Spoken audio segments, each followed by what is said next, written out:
সুপ্রিয় দর্শক, আসসালামু আলাইকুম। আজকে আমি আপনাদের সাথে শেয়ার করব ছোট মাছের মজাদার একটি রেসিপি। এই মাছটি যদি আপনারা একবার রান্না করে খান তাহলে বারবার খেতে ইচ্ছা করবে। বাসায় রান্না করে না খেলে বুঝতেই পারবেন না এটা কতটা মজা। তাহলে চলুন পুরো রেসিপিটি দেখে নেওয়া যাক। প্রথমে আমি মাছগুলোকে ভালো করে কেটে ধুয়ে নিয়েছি। এখন এখানে দিয়ে দিচ্ছি পরিমাণ মতন লবণ, দিয়ে নিচ্ছি পরিমাণ মতন হলুদ। এখন লবণ এবং হলুদটাকে হাত দিয়ে ভালো করে মাছের গায়ে মেখে নিব।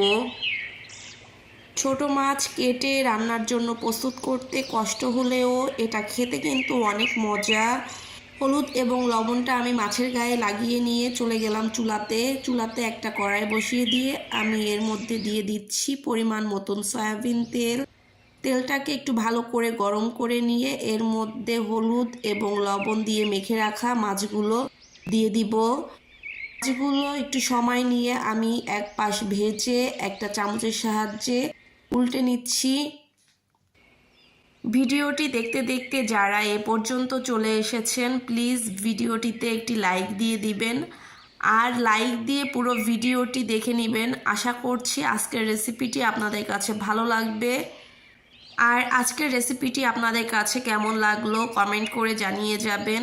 আর যারা আমার চ্যানেলটি সাবস্ক্রাইব করেছেন তাদেরকে অসংখ্য ধন্যবাদ। আর যারা আমার ভিডিও দেখছেন কিন্তু আমার চ্যানেলটি এখনও সাবস্ক্রাইব করেননি, আমার চ্যানেলটি সাবস্ক্রাইব করে আমার পাশে থাকবেন।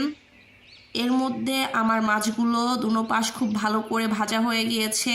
এখন আমি একটা চামচের সাহায্যে মাছগুলো তেলের মধ্যে থেকে তুলে অন্য একটা পাত্রে নিয়ে নিচ্ছি। মাছ ভাজা তেল আমার অনেকটা রয়ে গিয়েছে। এই তেলের মধ্যেই আমি দিয়ে দিচ্ছি পেঁয়াজ কুচি। আমি এখানে 1 কাপ পেঁয়াজ কুচি নিয়েছি। পেঁয়াজটাকে একটু নেড়ে ভেজে নিব। এরপরে এর মধ্যে দিয়ে দিচ্ছি কাঁচামরিচটাকে আমি মাঝখান থেকে লম্বা লম্বা করে কেটে নিয়েছি। আমি এখানে 4-5টার মতন কাঁচামরিচ দিয়েছি।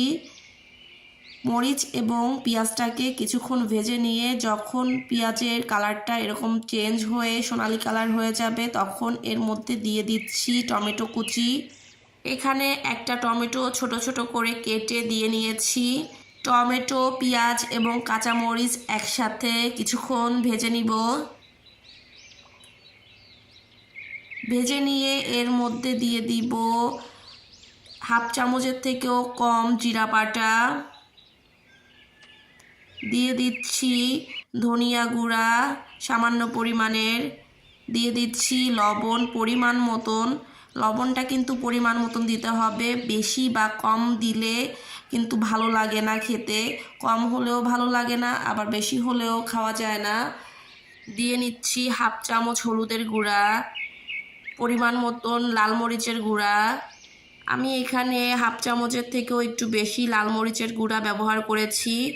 আমি এটা একটু ঝাল ঝাল খাবো, আমার কাছে ঝাল ঝাল খেতেই ভালো লাগে।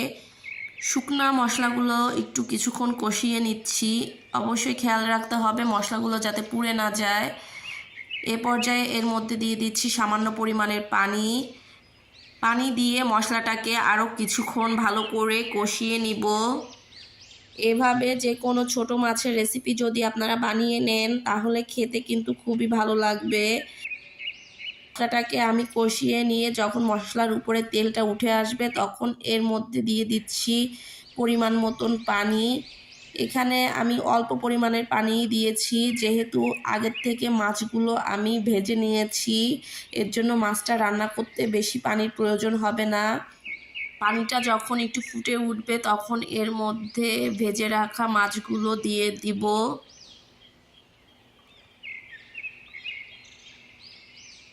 মাছটা যেহেতু আগের থেকে আমি খুব ভালো করে ভেজে নিয়েছি এর জন্য এখানে অল্প পরিমাণে পানি দিলেই হয়ে যাবে, বেশি পানি দেওয়ার প্রয়োজন হবে না।